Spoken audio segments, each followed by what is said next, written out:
علیه الصلاة والسلام مونځ وکړو د جومات نه واپس را روانو چې واپس را روانو دی ور ته راورسېدو اوس دغه ډېره نیازبینه لورې ودېدله ډېر سخت خفه ونه دی ورسره لږ خپنیوی شو خپنیولی شو ودرېدو نو عایشه رضی الله تعالی چې کله د فاطمه رضی الله تعالی دا سر منګزه و که نه داسې نو د عایشه رضی الله تعالی یو خبره وکړه وی فاطمه چې نن د مور ژوندی وی نو ډېره به خوشحاله وه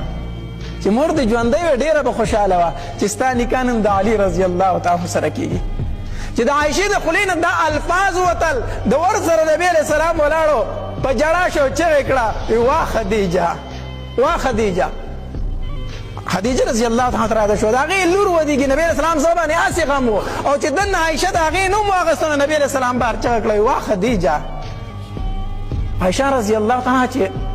د نبي علیه السلام اواز تر غوږو شو رامنډې کړې بار ته ورووته وی د الله محبوبه زما مور او پلار دې په تا باندې قربان شي ما ته خفه کړلې ما ته خفه کړې ما تا ته خدیجه را یاده کړه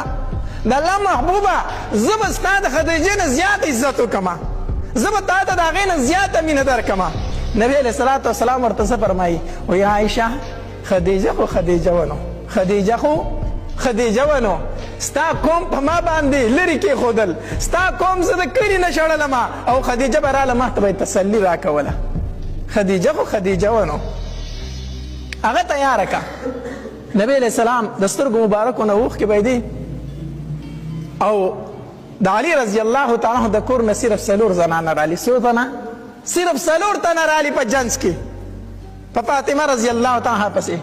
چې کله فاطمه رضی الله تعالی روانوله د نبي علیه الصلاة والسلام د جسم مبارک نه یو څادر تاو و یو ساشړی ته تاو وه هغه یې د ځان نه راکوله وکړه او د فاطمه رضی الله تعالی باندې داسې ور واچوله وی فاطمه دا زما د طرف نه ستا په جهیز کې سامان شو په جهیز کې دا سامان شو هغه خپله شړۍ راواغسته او فاطمه یې پکې داسې پټه کړله فورا جبریل علیه الصلاة والسلام راغی چې جبریل علیه السلام راغی نبي علیه السلام ترې تپوس وکړو جبریل څه په ناشنا لباس کې نن رالي مخکې خو داسې نه راغلی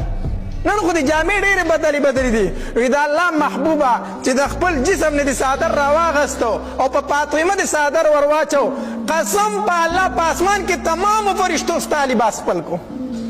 تمامو فرشتو زم ستا په لباس کې راغلی ما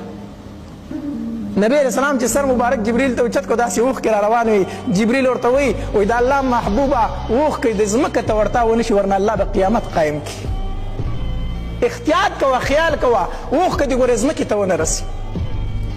اوښکه ځمکې ته ګورې ستا ونه رسي فاطمه رضی الله تعالی عنها څلور زنانه پسې راغلي وي نبي علیه السلام په خپلې شړۍ کې رخصت کړله او چې لاړه نبي علیه الصلاة والسلام هلته ورسوله دعا یې ورله وغوښته وی الله د دواړو ژوند د خوشحالو ډک کړي الله د دواړو ژوند د خوشحالو ډک کړي الله په اولاد کې ورله برکت واچوي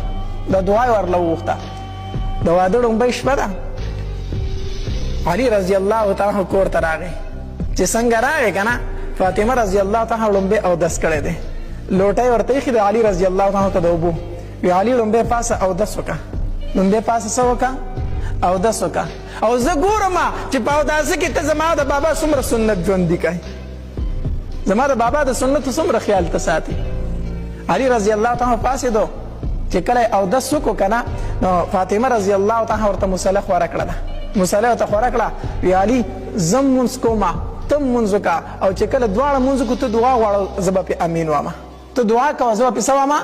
امین وام دا هم طریقه ده پکار ده چې مور او پلار خپلو بچو ته ودونه کوي که زوی دی که لور ده چې دا ورته ووایي لورې خاوند دې خواله راشي زوی ته ووایي زوی چې کله د ښځې خواله لاړ شي د ټول نه لومبۍ 2 رکعته نفل وکړئ دواړه د الله په دربار کې دعاګانې غواړئ تاسو یو نوی ژوند شروع کوئ